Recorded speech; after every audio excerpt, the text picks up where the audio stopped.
everyone, welcome back to Kelly's Creative Dream Studios, and it is day 10 of our 31 days of Halloween doing October daily MemoryDex style. And I feel like Maddie when she's doing her live sales. If I don't put the number out here, I'm going to mess up entirely. So, we are working with, and I have pieces already here because I had started working on this and then realized I couldn't find my letters. So we are being inspired by this piece from Auntie Vera's Scrap and Craft. Now we have been inspired by her earlier in this collection. So I pulled her out. I wound up having another one of hers out.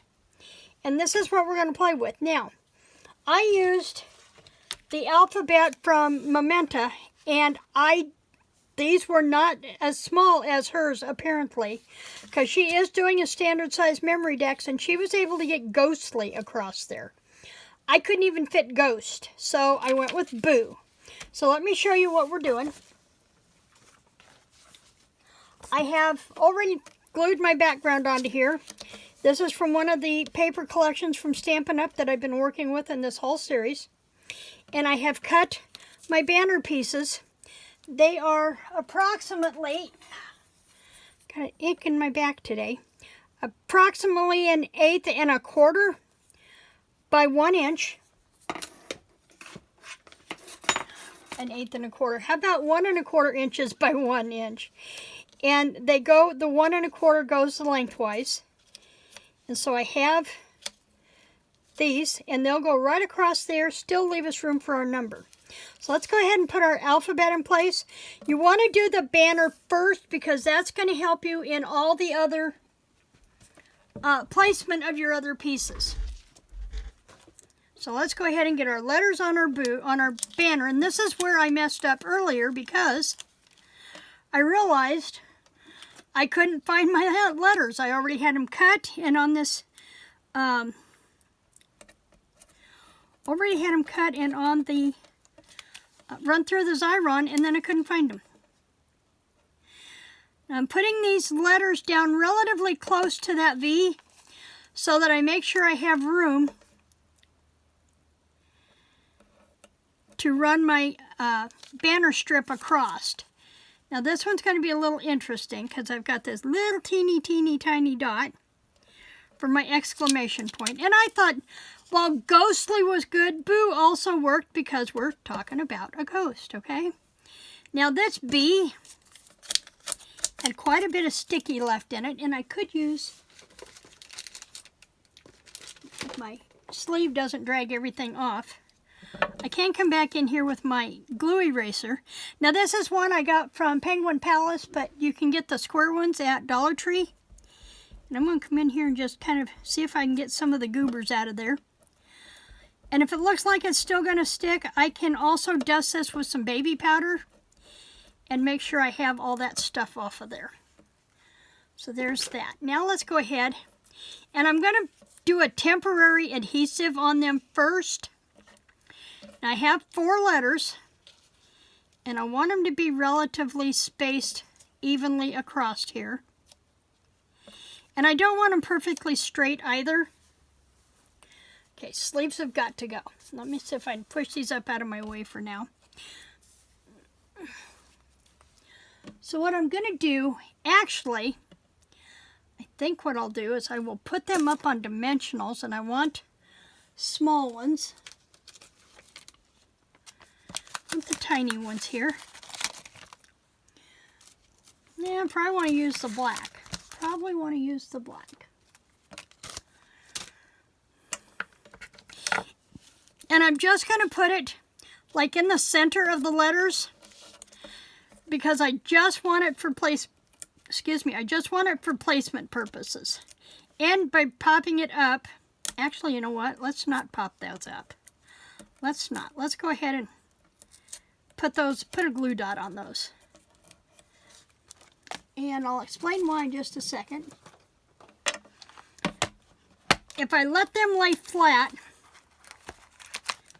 then the ghost can go up on dimensionals and he'll show up better that way. You don't want everything on dimensionals. You want some multi-layers.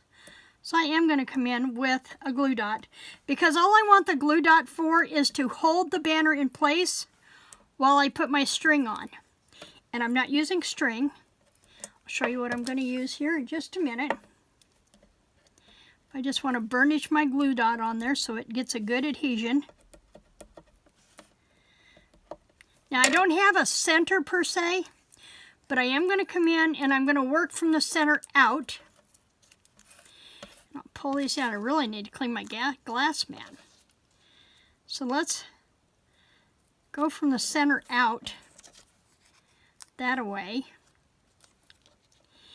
And I don't want them to be level or straight.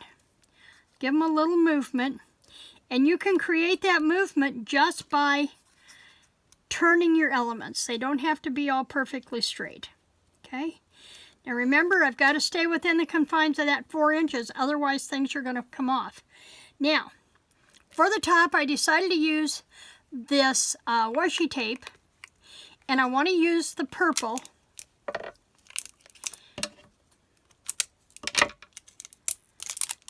I've got the orange, I have the black. I want to come in with the purple because I have the purple edging on my ghost. So that's why I want to pull in the purple from. And I'm going to put my glasses on. And I'm just going to lay this in place for now, but I will probably come back in later and run a bead of glue behind this, just so I know that it stays where I want it. As soon as I find the beginning. Oh, they're going to make me work for this one.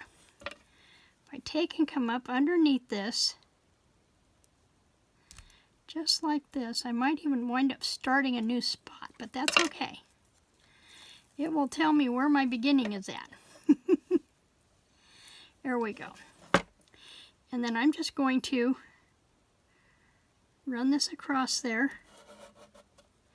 And because I may have to pull that back up later, I'm not going to. Actually, I think I will. Because I want to make sure it comes up to the top. I want to catch the tops of those papers. Just like that. Okay? Now I'll come back in with my sticky scissors and trim those off.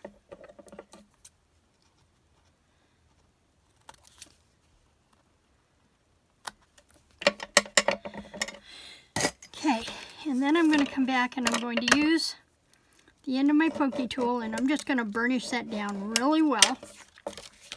Okay, now I have this jack-o'-lantern. This is from the Graphic 45 Midnight Tales. And I am going to glue him flat.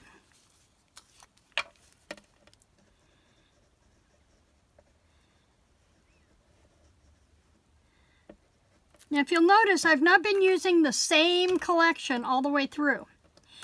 You don't have to. What makes your piece more unified is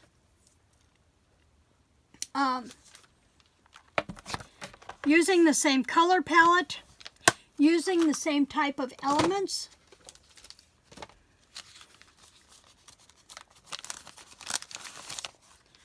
But you can mix and match stuff and still get a unified look. Now I'm gonna dust my ghost with my black soot.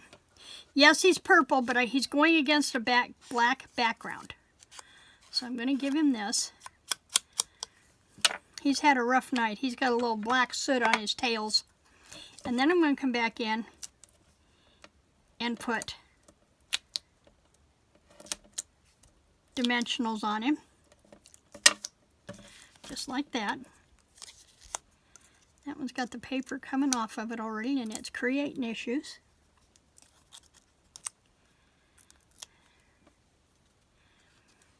Now this one had a bat on hers and I wasn't sure about doing the bat. But as you'll notice, I need to position my ghost so he doesn't cover up anything. So I've got a sparkly bat here. And let's give him a little dot of glue. And have him coming up here flying with the ghost. Just like that. And then we can come back and do our day 10 tag on our top of our MemoryDex card, just like this. And that does it for our day 10. Let me move a couple of things here so I don't lose them. Similar but different from whatever Auntie Vera had in her stash and what I had in mine. And yours will vary based on what you have in yours. So that's it for me in the studio today. Remember to like, to share, subscribe, click the notification bell so you don't miss any of this crazy 31 days of Halloween roller coaster. Creative blessings.